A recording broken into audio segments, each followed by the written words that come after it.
আয়াতে কারিমা কি বলে? কোরআনুল কারীম জমিনের ভিতরে এসেছে কিসের জন্য বলতে পারেন? কোরআনুল কারীম জমিনের ভিতরে এসেছে কিসের জন্য বলতে পারেন? আল্লাহ যে আমাদেরকে কোরআনের মতো একটা দৌলত দান করেছেন কিসের জন্য? আল্লাহ পাক রব্বুল আলামিন কালামুল্লাহর ভিতরে জানায়া দেয়, এ নবীর উম্মতের দল, যদি আমরা কোরআনকে প্রশ্ন করি, ওহে কোরআন বলো, তোমাকে তো পাইলাম, তোমাকে তো পাইলাম, আমরা তার অর্থ জানি না, আমরা তার ব্যাখ্যাও জানি না, কাগজের একটা বলিয়াম পাইলাম, তোমাকে আলেমরা বলে কোরআন, তোমাকে নবী আলাইহিস সালাতু ওয়াস সালাম বলে গেছে কোরআন, তবে তুমি যে কোরআন, তোমার পরিচয় কোরআন তুমি নিজে দিয়া দাও। যদি আমরা বলে থাকি ওহে কোরআন তোমার যে নাম কোরআন এটা তুমি বলে দাও, কোরআন নিজের ভাষায় বলে দিবে বাল হুয়া কুরআনুম মাজিদ। কোরআন বলে দিবে আমার নাম কোরআন, কোরআন নিজেই বলে দিবে। এবার যদি চালাক মুসল্লি, চালাক মানুষ, চালাক বান্দা, চালাক নবীর উম্মত যদি বলে তোমার নাম কোরআন পেয়ে গেলাম, তুমি দুনিয়ায় আসার আগে কোথায় ছিলে? কোরআন বলে দিবে ফি লাউহিম মাহফুজ। চিল্লায় বলেন আল্লাহু আকবার। এবার পেয়ে গেলাম কোরআন দুনিয়ায় আসার আগে লৌহে মাহফুজে ছিল। কোরআনকে যদি এবার বলা হয় ওহে কোরআন তুমি কার পক্ষ থেকে এসেছো, কোরআন কোরআনের ভাষায় বলে দিবে তানজিলুম মির রাব্বিল আলামিন। কোরআন কোরআনের ভাষায় বলে দিবে আমি আল্লাহর পক্ষ থেকে আমি নাজিল হয়েছি। এবার যদি কোরআনকে প্রশ্ন করি, কোরআন বলো তুমি কার মাধ্যমে জমিনে এসেছ, তোমাকে কে বহন করেছে? তখন কোরআন বলে দিবে নাজালা বিহির রূহুল আমিন, আমি জিব্রাইলের মাধ্যমে কোরআন জমিনের ভিতরে এসেছি। এবার যদি বলা হয় ওহে কোরআন বুঝলাম তুমি তোমার নাম কোরআন ছিলে লৌহে মাহফুজে, আল্লাহর পক্ষ থেকে এসেছো, জিব্রাইলের মাধ্যমে এসেছো, বলো কোরআন তুমি কার উপরে নাজিল হয়েছ? কোরআন বলে দিবে নুজ্জিলা আলা মুহাম্মদ, আমি মুহাম্মদুর রাসূলুল্লাহ সাল্লাল্লাহু আলাইহি ওয়াসাল্লামের উপরে নাজিল হয়েছি। এবার কোরআনকে যদি বলা হয় হে কোরআন তুমি কোন মাসে এই দুনিয়ার ভিতরে আগমন করেছো? কোরআন বলে দিবে শাহরু রমাদান আল্লাযী উনজিলা ফীহিল কুরআন, আমি রমজানুল মুবারকে দুনিয়ার ভিতরে আগমন করেছি।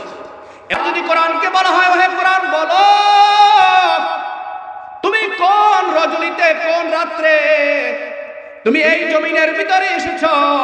কোরআন কোরআনের ভাষায় বলে দিবে ইন্না আনজালনাহু ফি লাইলাতিল কদর, আমি কোরআন লাইলাতুল কদরে এই জমিনের ভিতরে পদার্পণ করেছি।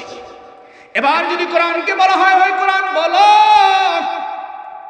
বুঝলাম তোমার নাম কোরআন ছিল লৌহে মাহফুজে, আল্লাহর পক্ষ থেকে জিব্রাইলের মাধ্যমে নবীর উপরে এসেছো, রমজান মাসে এসেছো, লাইলাতুল কদরের রাত্রে এসেছো, যে কোরআন তুমি জমিনের ভিতরে কেন এসেছো?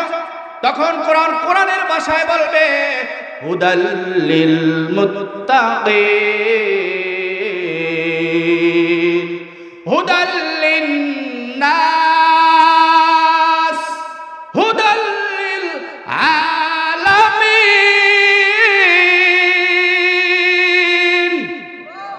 আমি কোরআন মুত্তাকিনদের হেদায়েতের জন্য এসেছি, গোটা মানুষের হেদায়েতের জন্য এসেছি, আমি সমস্ত জগতের হেদায়েতের জন্য আমি কোরআন জমিনের ভিতরে এসেছি। এবার কোরআনকে যদি পাল্টা জবাব দেওয়া হয় হে কোরআন বলো তোমার আসার আগে তো 103 খানা আসমানি কিতাব জমিনের ভিতরে এসেছে, তবে তার ভিতরে মানুষের মতদশ তারা ঢুকায়া দিছে, মানুষের কথাবার্তা ঢুকায়া দিছে, কিতাবের ভিতরে পরিবর্তন করেছে। তোমার আসার আগে 103 খানা আসমানি কিতাব এসেছে, সবার ভিতরে রদবদল করেছে, পরিবর্তন করেছে। ওহে কোরআন, তোমার ভিতরে কি পরিবর্তন হবে না?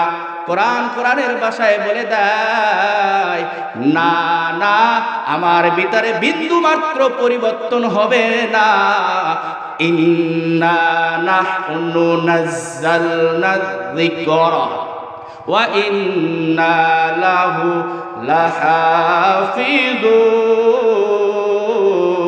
লাহাফিযুন। আল্লাহু আকবার।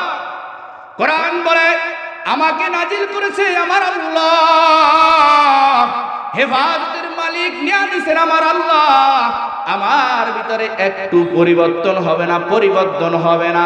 কোন কিতাবওয়ালা কিতাব লেখার পর ওপেন এই চ্যালেঞ্জ দিতে পারে না আমার ভিতরে কোনো ভুল নাই, আমার লেখার ভিতরে কোনো ভুল নাই। কোন কবিতা লেখার পর বলতে পারে না আমার কবিতার ভিতরে কোনো ভুল নাই। অন্য একজন সাহিত্যিক এসে কবিতার ভিতরে ভুল ধরে ফেলবে।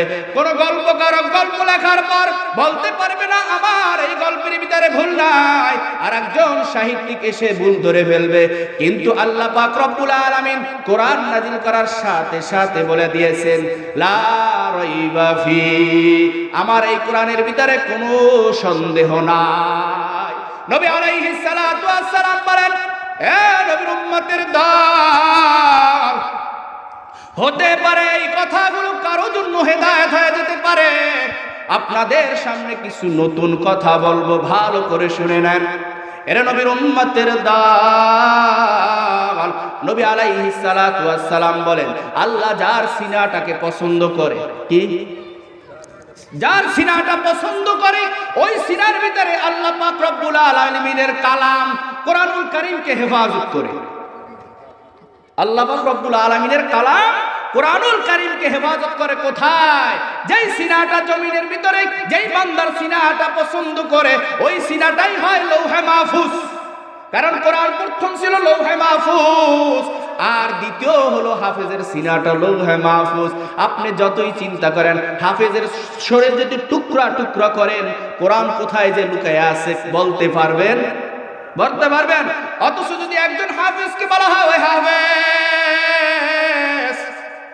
কালামুল্লাহ তেলাওয়াত করো, হাফেজ সাহেব বলবে, আউযু বিল্লাহি মিনাশ শাইতানির রাজিম, বিসমিল্লাহির রাহমানির রাহিম, আলহামদুলিল্লাহি রাব্বিল আলামিন, আর রহমানির রহিম, মালিকি ইয়াউমিদ্দিন, ইয়্যাকা না'বুদু ওয়া ইয়্যাকা নাস্তাঈন, ইহদিনাস সিরাতাল মুস্তাকিম, সিরাতাল্লাযীনা আন'আমতা আলাইহিম গায়রিল মাগদুবি আলাইহিম ওয়ালাদ-দাল্লিন।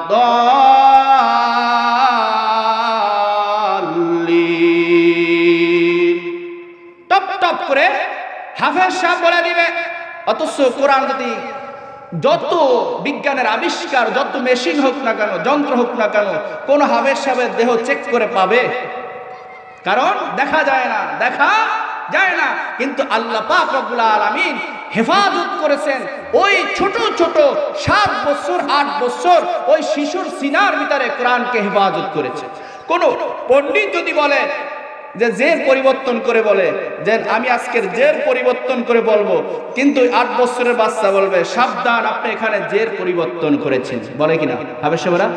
যদি ভুল করে, যদি একটা জবরকে ভুল করে, বলবে এখানে জবর ছিল আপনি কেন পেশ দিলেন, এখানে জজম ছিল আপনি কেন জের দিলেন, এখানে তাসদীদ ছিল আপনি কেন এখানে আবার পেশ দিয়া পড়লেন, জবর দিয়া পড়লেন, উল্টা পাল্টা পড়লে এই 7 বছর 8 বছরের বাচ্চা ভুল ধরাই দেয় কিনা? কারণ আমি বলেছিলাম, প্রথম কোরআন ছিল লৌহে মাহফুজে, আর দ্বিতীয় লৌহে মাহফুজ প্রত্যেকটা হাফেজ কোরআনের সিনা। সুবহানাল্লাহ। তা আল্লাহ কোরআন হেফাজত করার দায়িত্ব কে নিয়েছেন? আল্লাহ।